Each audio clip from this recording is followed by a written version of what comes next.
സംസ്ഥാനത്തെ സിനിമാ തിയേറ്ററുകളിൽ നാളെയും മറ്റന്നാളും അടച്ചിടും. ഫിയോക്കിന്റെ അധ്യക്ഷതയിൽ ചേർന്ന യോഗത്തിലാണ് തീരുമാനം. 2018 എന്ന സിനിമ കരാർ ലംഘിച്ച് OTTക്ക് നൽകിയതിൽ പ്രതിഷേധിച്ചുകൊണ്ടാണ് തീരുമാനം.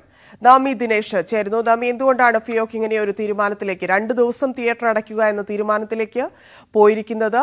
ഈ OTTയുമായി ബന്ധപ്പെട്ട കരാർ എങ്ങനെയാണ് 2018 സിനിമ ലംഘിച്ചത്? വിവരങ്ങൾ.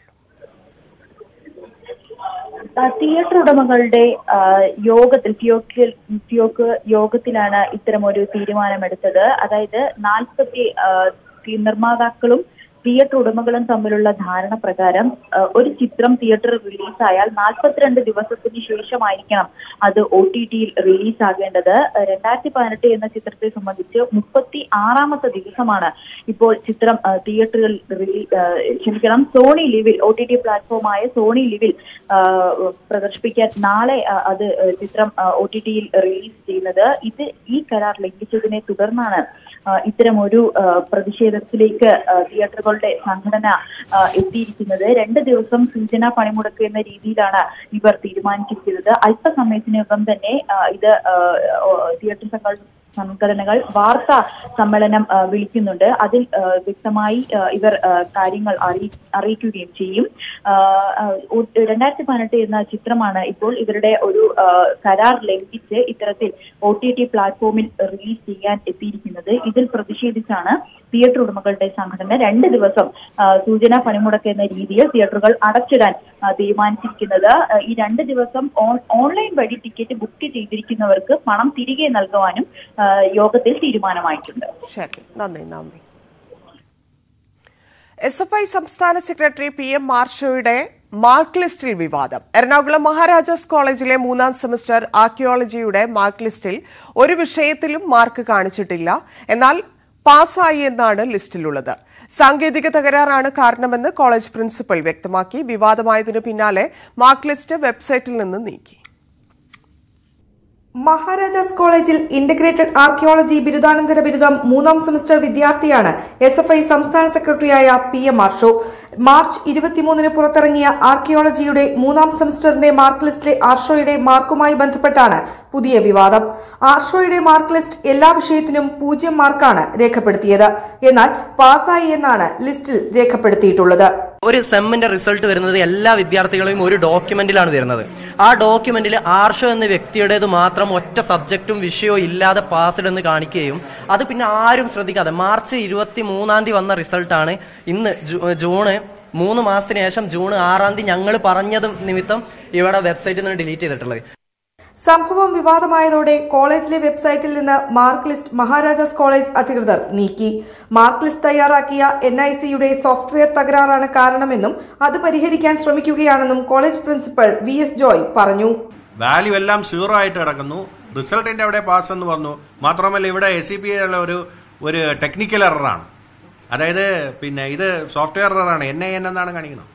സോഫ്റ്റ്വെയർ എററാണ് കാണിക്കുന്നത്. അല്ലാതെ വാല്യൂസിലൊന്നും ഞങ്ങൾ തിരുത്തിയതാണെങ്കിൽ നിങ്ങൾക്ക് ഇത് പരിശോധിക്കാവുന്നതാണ്. ഇത് മൊത്തം കുട്ടികളുടെ റിസൾട്ടാണ്. ആർക്കിയോളജിയിലെ മൊത്തം കുട്ടികളുടെ റിസൾട്ടിന്റെ കൂട്ടത്തിൽ വന്നതാണ്. മാർക്ക് ലിസ്റ്റ് വിവാദത്തെ തുടർന്ന് KSU പ്രിൻസിപ്പലിനെ ഉപരോധിച്ചു. ന്യൂസ് 18 കൊച്ചി. ഗസ്റ്റ് ലെക്ചററാകാൻ വ്യാജരേഖ ചമച്ചതിന് എറണാകുളം മഹാരാജാസ് പൂർവ്വ വിദ്യാർത്ഥിനിക്കെതിരെ കേസ്. കോളേജ് അധികൃതരുടെ പരാതിയിലാണ് കാസർഗോഡ് സ്വദേശിനിയായ K വിദ്യക്കെതിരെയുള്ള പോലീസ് നടപടി. അട്ടപ്പാടി സർക്കാർ കോളേജിലാണ് ഗസ്റ്റ് ലെക്ചറർ അഭിമുഖത്തിന് വ്യാജരേഖ ചമച്ചത്. മഹാരാജാസ് കോളേജിലെ മലയാള വിഭാഗത്തിൽ ഗസ്റ്റ് അധ്യാപികയായി 2 വർഷം പ്രവർത്തിച്ചതിന്റെ സർട്ടിഫിക്കറ്റാണ് വ്യാജമായി ഉണ്ടാക്കിയത്. അട്ടപ്പാടി സർക്കാർ കോളേജിൽ മലയാള വിഭാഗത്തിലെ ഗസ്റ്റ് അധ്യാപകരുടെ അഭിമുഖത്തിലാണ് മഹാരാജാസ് കോളേജിലെ പൂർവ്വ വിദ്യാർത്ഥിനിയായ വിദ്യ K വ്യാജ പരിചയ സർട്ടിഫിക്കറ്റ് നൽകിയത്. 2018, 2019, 2020, 2021 കാലയളവുകളിൽ മഹാരാജാസിൽ ഗസ്റ്റ് അധ്യാപികയായിരുന്നു എന്നതായിരുന്നു സർട്ടിഫിക്കറ്റ്. അഭിമുഖ പാനലിൽ ഉള്ളവർക്ക് സർട്ടിഫിക്കറ്റിൽ സംശയം തോന്നിയതോടെ മഹാരാജാസ് കോളേജ് അധികൃതരുമായി ബന്ധപ്പെടുകയായിരുന്നു. വിദ്യാർത്ഥിനി ഹാജരാക്കിയ സർട്ടിഫിക്കറ്റിലെ സീലും എംബ്ലവും വ്യാജമാണെന്ന് തിരിച്ചറിഞ്ഞ മഹാരാജാസ് കോളേജ് പ്രിൻസിപ്പൽ പോലീസിൽ പരാതി നൽകി. പോലീസിലേക്ക് ഞങ്ങൾ പരാതി കൊടുത്തിട്ടുണ്ട്. കൃത്യമായിട്ട് അത് ലീഗലായി അതിൻ്റേതായിട്ട് നീങ്ങാൻ തന്നെയാണ് ഞങ്ങൾക്ക് ഉപദേശം കിട്ടിയിരിക്കുന്നത്. കാരണം ഞങ്ങളുടെ കോളേജ് എഡ്യൂക്കേഷൻ്റെ ലൈസൺ ഓഫീസറുമായിട്ട് സംസാരിച്ചപ്പോൾ കൃത്യമായിട്ട് പോലീസിൽ കേസ് കൊടുക്കാൻ പറഞ്ഞതിൻ്റെ അടിസ്ഥാനത്തിൽ ഇന്നലെ തന്നെ കേസ് കൊടുത്തിട്ടുണ്ട്. തുടർന്ന് ഈ പറഞ്ഞ കാര്യം ചെയ്തതിന് നിയമ നടപടിയായിട്ട് മുന്നോട്ട് പോകാൻ തന്നെയാണ് കോളേജ് കൗൺസിലിന്റെ തീരുമാനം. വ്യാജരേഖ ചമച്ച് ഗസ്റ്റ് ലെക്ചറായ സംഭവത്തിൽ വിദ്യക്കെതിരെ പോലീസ് കേസെടുത്തു. വ്യാജരേഖ ചമച്ച് ഹാജരാക്കി എന്ന വകുപ്പ് ചുമത്തിയാണ് കേസെടുത്തത്. കാലടി സർവകലാശാല യൂണിയൻ മുൻ ഭാരവാഹിയായ വിദ്യയ്ക്ക് വ്യാജരേഖ ചമയ്ക്കാൻ SFI നേതൃത്വവും ചില അധ്യാപകരും കൂട്ടുനിന്നെന്ന് ആക്ഷേപമുണ്ട്. 2018 വിദ്യ മഹാരാജാസ് കോളേജിൽ നിന്ന് ബിരുദാനന്തര ബിരുദം നേടിയത്. നേരത്തെ പാലക്കാട്, കാസർഗോഡ് സർക്കാർ കോളേജുകളിൽ ഇവർ ഗസ്റ്റ് അധ്യാപികയായിരുന്നു. പാലക്കാട് സർക്കാർ കോളേജിൽ മഹാരാജാസ് കോളേജിലെ പരിചയ സർട്ടിഫിക്കറ്റാണ് വിദ്യ നൽകിയിരുന്നത്. കാലടി സർവകലാശാലയിൽ നിന്ന് MPhilഉം ഇവർ പൂർത്തിയാക്കിയിട്ടുണ്ട്. ന്യൂസ് 18 കൊച്ചി. CIC സംസ്ഥാന തർക്കം പരിഹരിച്ചതായി പാണക്കാട് സാദിഖ് അലി ശിഹാബ് തങ്ങൾ. CIC നിർദ്ദേശങ്ങൾ CIC സെനറ്റ് അംഗീകരിച്ചു. നാളെ ചേരുന്ന സംസ്ഥാന മുഷാവറ യോഗത്തിൽ ഇക്കാര്യം ചർച്ചയാകും. CIC പ്രവർത്തക സമിതിയിൽ നിന്ന് 119 പേർ രാജിവെച്ച തീരുമാനം സെനറ്റ് റദ്ദാക്കി.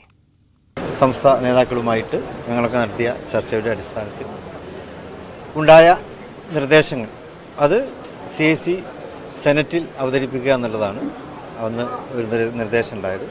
അപ്പോൾ ആ നിർദ്ദേശങ്ങൾ ഇന്നിപ്പോൾ CIC സെനറ്റിൽ അവതരിപ്പിച്ചു.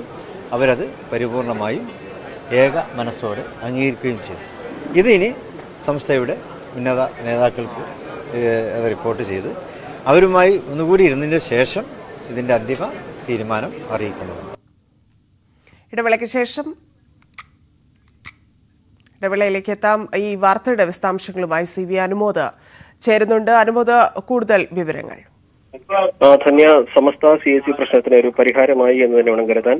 ആ CICയുടെ ഇന്ന് ചേർന്ന സെനറ്റിൽ പാണക്കാട് സാദിഖ് അലി ശിഹാബ് തങ്ങൾ, PK കുഞ്ഞാലിക്കുട്ടി എന്നിവരുടെ സാന്നിധ്യത്തിലായിരുന്നു ഈ ചർച്ച നടന്നത്. പ്രധാനമായിട്ടും 3 കാര്യങ്ങളാണ് ഇതിൽ ഉണ്ടായിട്ടുള്ളത്. ഒന്ന്, ഹക്കീം ഫൈസി അദ്രിശ്ശേരിയുടെ രാജി സെനറ്റ് ആദ്യം അംഗീകരിച്ചില്ല. പക്ഷേ രണ്ടാമത് ഹക്കീം ഫൈസി അദ്രിശ്ശേരി സ്വമേധയാ രാജി സമർപ്പിച്ചു. അത് അംഗീകരിക്കപ്പെട്ടു. അദ്ദേഹത്തിന്റെ രാജി അംഗീകരിച്ചു. അതിനൊപ്പം തന്നെ തുടർ പ്രവർത്തനങ്ങൾക്ക് സെനറ്റ് യോഗം ചേർന്ന തീരുമാനങ്ങൾ എടുത്തു. 3 കാര്യങ്ങൾ പ്രമേയത്തിൽ പാസാക്കി. 3 കാര്യങ്ങളാണ് സമസ്തയോട് അവർ ആവശ്യപ്പെട്ടത്. 1, ഹക്കീം ഫൈസി അദ്രിശ്ശേരിക്കെതിരെ ഉയർന്ന ആരോപണങ്ങൾ നിരാകരിക്കണം. 2, ബാഹ്യ ഇടപെടൽ, CICയുടെ സ്ഥാപനങ്ങളിലെ പ്രവർത്തനങ്ങളിൽ ബാഹ്യ ഇടപെടൽ പാടില്ല. 3, സിലബസ് സംബന്ധിച്ച് ഉയർന്ന ആരോപണങ്ങൾ പിൻവലിക്കണം. ഈ 3 കാര്യങ്ങൾ നാളെ ചേരുന്ന മുഷവറ യോഗത്തിൽ ചർച്ചയാകുമോ, ഇതിനോട് സമസ്ത എങ്ങനെ പ്രതികരിക്കുമെന്നതാണ് ഈ ഒരു പ്രശ്നത്തിന്റെ പരിഹാരത്തിന് എത്രമാത്രം സാധ്യതയുണ്ട് എന്നതിനെക്കുറിച്ച് ഉള്ള പ്രധാനപ്പെട്ട കാര്യം. എന്താണെങ്കിലും നിലവിൽ സാദിഖ് അലി ശിഹാബ് തങ്ങളുടെ നേതൃത്വത്തിലുള്ള ചർച്ച അല്ലെങ്കിൽ സമവായ നീക്കങ്ങൾ ഫലം കണ്ടിരിക്കുന്നു എന്ന് കരുതാം. ശരി, നന്ദി അനുമോദ്. സ്ത്രീയുടെ നഗ്നത എല്ലായ്പ്പോഴും അശ്ലീലമല്ലെന്നുള്ള ഹൈക്കോടതി വിധിക്ക് ശേഷം ഈ വിഷയത്തിൽ സംസാരിക്കാൻ രഹന ഫാത്തിമ നമ്മളോടൊപ്പം ചേരും. ഇടവേളയ്ക്ക് ശേഷം. കോട്ടയം കാഞ്ഞിരപ്പള്ളി അമൽ ജ്യോതി കോളേജിൽ വിദ്യാർത്ഥിനിയുടെ മരണവുമായി ബന്ധപ്പെട്ട് പ്രതിഷേധം ശക്തമാകുന്നു. കോളേജ് അടച്ചിട്ടും ഹോസ്റ്റൽ ഒഴിയാൻ വിദ്യാർത്ഥികൾ തയ്യാറായിരുന്നില്ല. കോളേജിനുള്ളിൽ തുടർന്ന വിദ്യാർത്ഥികൾ മാനേജ്മെന്റിനെതിരെ പ്രതിഷേധം തുടരുകയാണ്. ഇതിനിടെ വിദ്യാർത്ഥികൾക്ക് നേരെ പോലീസ് ലാത്തി വീശി.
പിള്ളേർ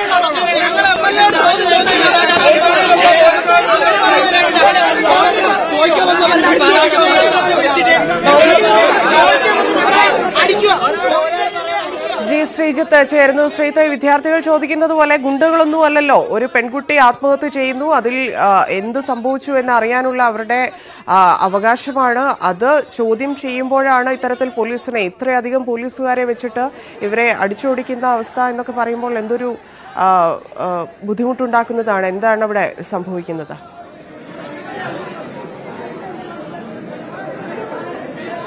തീർച്ചയായും ധന്യ, അത് തന്നെയാണ് ഇന്ന് ഉന്നത വിദ്യാഭ്യാസ മന്ത്രിയൊക്കെ പറഞ്ഞതുപോലെ ഈ വിദ്യാർത്ഥികളെ ഒന്ന് കൃത്യമായി ഒന്ന് മനസ്സിലാക്കി അവരുടെ പ്രശ്നങ്ങളൊക്കെ മനസ്സിലാക്കി ഒന്ന് പ്രവർത്തിക്കാൻ കഴിയാത്ത മാനേജ്മെന്റുകളായി പലതും മാറുന്നുണ്ട് എന്ന് ഉന്നത വിദ്യാഭ്യാസ മന്ത്രി പറഞ്ഞതിന് മണിക്കൂറുകൾക്ക് ശേഷമാണ് ഈ കാഞ്ഞിരപ്പള്ളി അമൽജ്യോതി കോളേജിൽ ഈ സമാനമായ സംഭവം ഉണ്ടാകുന്നത് എന്നുള്ളതാണ്. പ്രത്യേകിച്ച് ചർച്ച പൂർത്തിയാകുന്നു. ചർച്ചയ്ക്ക് ശേഷം അവരുടെ തീരുമാനങ്ങൾ ഒന്നും തന്നെ അംഗീകരിക്കാൻ മാനേജ്മെന്റ് തയ്യാറായില്ല. ക്ഷമിക്കണം, രാവിലെ തന്നെ മാനേജർ പറഞ്ഞതുപോലെ ഇനി ഒരു തീരുമാനവുമില്ല എന്ന തരത്തിലേക്ക് കാര്യങ്ങൾ എത്തുന്നു. ഇതിനെ തുടർന്ന് വിദ്യാർത്ഥികൾ ഇവിടെ സംഘടിച്ചപ്പോഴാണ് വിദ്യാർത്ഥികളെ, മാധ്യമങ്ങളെല്ലാം പുറത്തു നിർത്തിയിട്ട് വിദ്യാർത്ഥികളെ അടിച്ച് വാഹനത്തിൽ കയറ്റി കൊണ്ടുപോകാനായിരുന്നു ശ്രമമുണ്ടായിരുന്നത്. അതിനുവേണ്ടി പോലീസിനെ ഉൾപ്പെടെ കൊണ്ടുവരുന്നു. ഈ പുറത്തു കിടന്ന ഇടിവണ്ടി എന്നൊക്കെ നമ്മൾ പറയുന്ന പോലീസ് വാഹനം ഉള്ളിലേക്ക് കൊണ്ടുവരുന്നു. അങ്ങനെ അതെല്ലാം കൊണ്ടുവന്ന് എല്ലാ തരത്തിലും വിദ്യാർത്ഥികളെ അടിച്ചമർത്താനുള്ള ഒരു ശ്രമം നടക്കുകയായിരുന്നു. അതിനിടെയാണ് വീണ്ടും ഈ പ്രതിഷേധം ശക്തമാകുന്ന നിലയിലേക്ക് എത്തിയത്. എന്തായാലും നേരത്തെ തുടങ്ങിയ ഏതാണ്ട് അരമണിക്കൂറായി തുടങ്ങിയ പ്രതിഷേധം ഇപ്പോഴും വിദ്യാർത്ഥികൾ ഇവിടെ തുടരുന്ന ഒരു കാഴ്ചയാണ് നമുക്ക് കാണാൻ സാധിക്കുന്നത്. എന്താണ് ഇനി നിങ്ങളുടെ ഒരു തീരുമാനം? എന്താണ്? ഞങ്ങള് സ്ട്രൈക്ക് ചെയ്യാൻ തന്നെ മറുപടി കിട്ടുന്നവരെ ഞങ്ങള് പിന്മാറുന്ന പ്രശ്നമില്ല. ഇപ്പൊ എന്താ പ്രശ്നം ഉണ്ടാകാൻ കാരണം എന്താണ്? ഇപ്പൊ ചേട്ടൻ ഒരു കുട്ടി ആത്മഹത്യ ചെയ്തതാണ്. അല്ല, ഞാൻ ചോദിക്കുന്നത് ഇപ്പൊ ഈ ചർച്ചയ്ക്ക് ശേഷം മറുപടി കിട്ടുന്നില്ല. ഞങ്ങൾ ഇന്നലെ മൊത്തം സ്ട്രൈക്ക് ചെയ്തു. ഇന്നലെ ഞങ്ങൾക്ക് 6 മണിക്ക് മറുപടി തരാൻ പറയണം. നമ്മളവിടെ 3 മണിക്കൂർ അവിടെ തറയെ കുത്തിരിക്കുന്നു. എന്നിട്ട് മറുപടി തന്നില്ല. എന്നിട്ട് ഇന്നലെ രാത്രി മെയിൽ ഇട്ടു. ചർച്ചയിൽ കയറിയ ആളാ.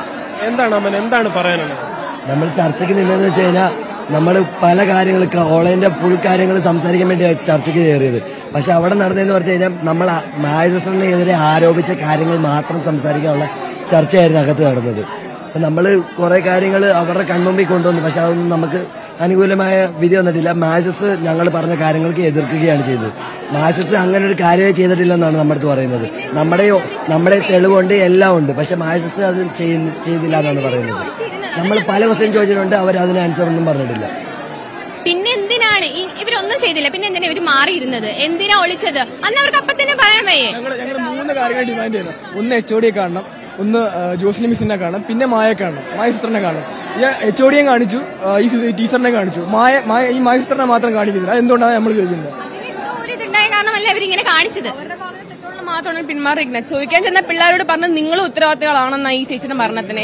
സിസ്റ്റർ ഇന്ന് ചർച്ചയ്ക്ക് വന്നിരുന്നു. മായ സിസ്റ്റർ ചർച്ചയ്ക്ക് വന്നിരുന്നു. ഞങ്ങൾ ചോദിച്ചു, സിസ്റ്റർ ഇങ്ങനെ ഹോസ്പിറ്റലിൽ പോയ സമയത്ത് കുഴഞ്ഞു വീണയാന്ന് എന്തിനു പറഞ്ഞു? അവരങ്ങനെ പറഞ്ഞിട്ടില്ല. ഞങ്ങൾ പറഞ്ഞു, എന്നാ മാം ഒന്ന് പറ അവിടെ നടന്ന കാര്യം എന്താ? ഞങ്ങൾ കൊണ്ടുപോയി അവിടുത്തെ ഡോക്ടേഴ്സിന്റെ അടുത്ത് പറഞ്ഞു കുട്ടിയെ ഹാങ് ചെയ്തായിരുന്നു.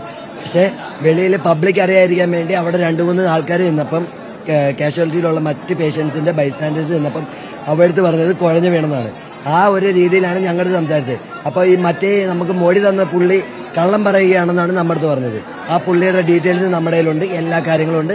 മൊഴി എടുക്കാൻ എപ്പോ പോയാലും പുള്ളി കുഴപ്പമില്ല. ഒരു മൊഴി ഒരു സാക്ഷി കള്ളം പറയണമെങ്കിൽ എന്തിന് അയാളുടെ പേര് പറയുന്നു, എന്തിന് വീട് പറയുന്നു, എന്തിന് നമ്പർ തരുന്നു? ഈ ഇന്നലെ പുള്ളി ഇവിടെ ഉണ്ടായി. ചേട്ടന്മാർ ഇതിന്റെ മീഡിയക്ക് നമ്മൾ കവറേജ് കൊടുത്തായിരുന്നു. നമ്മൾ വീഡിയോ മീഡിയക്കാർക്ക് കൊടുത്തതാണ്. ഇവരെന്താ പോലീസ് മർദ്ദിക്കുന്ന നിലയിൽ എത്തിയോ? പോലീസ് മർദ്ദിക്കുന്ന നിലയിൽ എത്തിയിരുന്നു. മർദ്ദിക്കുന്ന നിലയിൽ എത്തിയിരുന്നു. ഇത് കണ്ടോ, ഇതൊരു ഒരാണും പെണ്ണും അടുത്തിരുന്ന ID കാർഡ് വരെ വാങ്ങിച്ചോണ്ട് പോകും. അതായത് അവര് പിന്നെ നമ്മുടെ സീനിയേഴ്സിന്റെ വീഡിയോയാ. സിനിമേന്റെ കാറിൽ വന്നിങ്ങനെ കറങ്ങാനൊക്കെ ക്യാമറ കൂടെ നോക്കി ആവശ്യമില്ലാത്തതെല്ലാം പറയും. ഇതാണ് ഇവരുടെ മെയിൻ പരിപാടി. ഇവരിന്ന് സംസാരിച്ചതിന്റെ പേരിൽ ID കാർഡ് ഒരാണും പെണ്ണും ഒരുമിച്ച് ഇവിടെ മാറിയിരുന്നതിനാണ് ഇവർ പ്രശ്നം. അത് ID കാർഡ് മേടിച്ച് ഇവരുടെ വീട്ടിലും വിളിച്ചു പറഞ്ഞ് ഇഷ്യൂ ഉണ്ടാക്കി. ഇത് മാനേജറുടെ വീഡിയോ ആണ്. മാനേജറാണ്. ഒരുപാട് കേസുണ്ട് ഞങ്ങൾക്കൂടെ. ഒരാണിന്റെ അടുത്തിരിക്കാൻ പറ്റത്തില്ല. ആണും പെണ്ണും ഒരുമിച്ച് ഉടനെ പേഴ്ചകളാണ്. ബോയ്സ് ഗേൾസിന് മിക്സ് ആയിട്ട് ഇരിക്കാൻ പറ്റത്തില്ല. ക്ലാസ് റൂമിൽ ബോയ്സ് ഗേൾസിന് മിക്സ് ആയിട്ട് ഇരിക്കാൻ പറ്റത്തില്ല. കോളേജ് റൂൾസിനെതിരാണ് മാറിയിരിക്കുക. അങ്ങനെ ഇരുന്നവർക്ക് പിന്നെ നോട്ടഡ് അവര്. ഹോസ്റ്റലിൽ പല ടൈമിങ്സ് ആണ്. ഗേൾസിന് 5:55 അല്ലെങ്കിൽ 5:45 മുമ്പ് തന്നെ കയറണം. പക്ഷെ ബോയ്സിന് അങ്ങനെയല്ല. 7 o'clock ആയാലും 8 o'clock ആയാലും അവരൊന്നും പറയില്ല. 24/7 അവരുടെ ഓപ്പൺ ആണ്. 8 കഴിഞ്ഞാൽ വേറെ റൂമിൽ കയറാൻ പറ്റത്തില്ല, കഥ അടച്ചിരുന്നോണം, അവരുടെ റൂമിൽ തന്നെ ഇരുന്നോണം, വേറെ റൂമിൽ ഒന്നും കയറാൻ പറ്റില്ല. നമ്മൾ ചെന്ന് നോട്ട് ചോദിക്കാൻ വന്നേ ആന്റി, ആ നോട്ട് തന്നെ വേണം തന്നെ പോയി എഴുതി. അമ്മാതിരി സംസാരങ്ങളാണ് അവർ സംസാരിക്കുന്നത്. ശേഷം റൂമിൽ കയറാൻ പറ്റില്ല റൂൾ ആണെങ്കിൽ പോലും രാവിലെ പോലും ഞങ്ങൾക്ക് അപ്പുറത്തെ റൂമിൽ കയറാൻ പറ്റത്തില്ല. അതായത് എന്റെ റൂമിൽ നിന്ന് എന്നോട് ഇറങ്ങി പോടി, വേറെ പിള്ളേർ റൂമിൽ കയറിയേന്. എപ്പോ വേണമെങ്കിലും കോളേജ് വരാം, എത്ര മണിക്കൂർ വേണമെങ്കിലും നിൽക്കാം, എന്ത് വേണമെങ്കിലും ചെയ്യാം. ഗേൾസിന് അവിടെ നിന്ന് ഇറങ്ങണമെങ്കിൽ ഒരു ബുക്കിൽ എഴുതണം എന്തിന് പോകുന്നു, ഒരു മണിക്കൂറേ നമുക്ക് തരത്തുള്ളൂ കോളേജ്. അത് ശനിയാഴ്ചത്തെ കാര്യം പറയണം. ഒരു അവധി, നമുക്കൊരു ഡൗട്ട് ക്ലിയർ ചെയ്യാൻ പോലും വരാൻ പറ്റത്തില്ല ഇവിടെ. അപ്പോൾ ഉടനെ അവർക്ക് ഡൗട്ടാ, ഉടനെ ടീച്ചേഴ്സിനെ വിളിച്ച് ചോദിക്കണം അവർക്ക്. നമ്മള് എന്തിന് പോകുന്നു, ഒരു മണിക്കൂർ നമുക്ക് തരും, എന്ത് വേണമെങ്കിലും ആയിരിക്കും, ഒരു മണിക്കൂറേ തരത്തുള്ളൂ. 6 മണിയാണ് ഗേൾസിന് ടൈം ലിമിറ്റ്. എങ്കിൽ പോലും പല കുട്ടികൾക്ക് എന്നോട് വന്നിരിക്കുന്നത് ക്ലാസ് കഴിഞ്ഞ ഉടനെ വരുന്നു. 4 പിള്ളേരാണ്, ചിലരുടെ 5 മണി, ചിലർക്ക് 4 മണി, ചിലർക്ക് 4:30. പിന്നെ എന്തായാലും ധന്യ, ഒരുപാട് പരാതികളാണ്. അതായത് ഈ കോളേജിന്റെ പ്രവർത്തനം സംബന്ധിച്ച വലിയ പരാതികൾ തന്നെ ഈ വിദ്യാർത്ഥികൾ ഓരോരുത്തരായി ഉന്നയിച്ചുകൊണ്ടിരിക്കുന്നു. അത് ഹോസ്റ്റൽ ടൈമിംഗ് ഉണ്ട്, 2 ഒരു ആണും പെണ്ണും ഇരുന്ന് സംസാരിച്ചാൽ എന്താണ് സംഭവിക്കുക എന്നുള്ള ചോദ്യം ഉയർത്തുന്നു. അതിനെതിരെ കോളേജ് മാനേജ്മെന്റ് ഏത് തരത്തിലാണ് ഇടപെടുന്നതെന്ന് അടക്കമുള്ള തെളിവുകളടക്കം വീഡിയോ ദൃശ്യങ്ങളടക്കം അവർ കൊണ്ടുവന്ന് കാണിക്കുന്നു. ഇങ്ങനെ വലിയ പരാതികൾ ഉയരുന്ന ഒരു കലാലയമായി ഈ കോളേജ് മാറുന്നു എന്നുള്ളതാണ്. അതായത് ഈ വിദ്യാർത്ഥികളുടെ ആരുടെയും വിശ്വാസ്യത നേടിയെടുക്കാൻ ഇങ്ങനൊരു പ്രശ്നം ഉണ്ടാകുമ്പോൾ പോലും അത് ചർച്ച ചെയ്ത് പരിഹരിക്കാൻ വിദ്യാർത്ഥികൾ വിശ്വസിക്കുന്ന ഒരു അധ്യാപകരായി ഇവിടെയുള്ളവർ അല്ലെങ്കിൽ മാനേജ്മെന്റ് മാറുന്നില്ല എന്ന ഗുരുതരമായ സ്ഥിതിവിശേഷമാണ് അമൽജ്യോതി കോളേജിൽ. കേസാണ്. ആരാണ് കൃത്യമായ അന്വേഷണം നടക്കട്ടെ. മരണത്തിന് ഉത്തരവാദികൾ ആരാണ്, ആത്മഹത്യയ്ക്ക് നയിച്ചത് എന്താണ് എന്നൊക്കെയുള്ള കാര്യങ്ങൾ തെളിയട്ടെ. ഇടവേള. ഒഡീഷയിലെ ബാലേശ്വറിൽ ദുരിതബാധിതർക്ക് സഹായഹസ്തവുമായി റിലയൻസ് ഫൗണ്ടേഷൻ. രക്ഷാപ്രവർത്തകരെ സഹായിക്കാൻ റിലയൻസ് ഫൗണ്ടേഷൻ മുന്നിലുണ്ട്.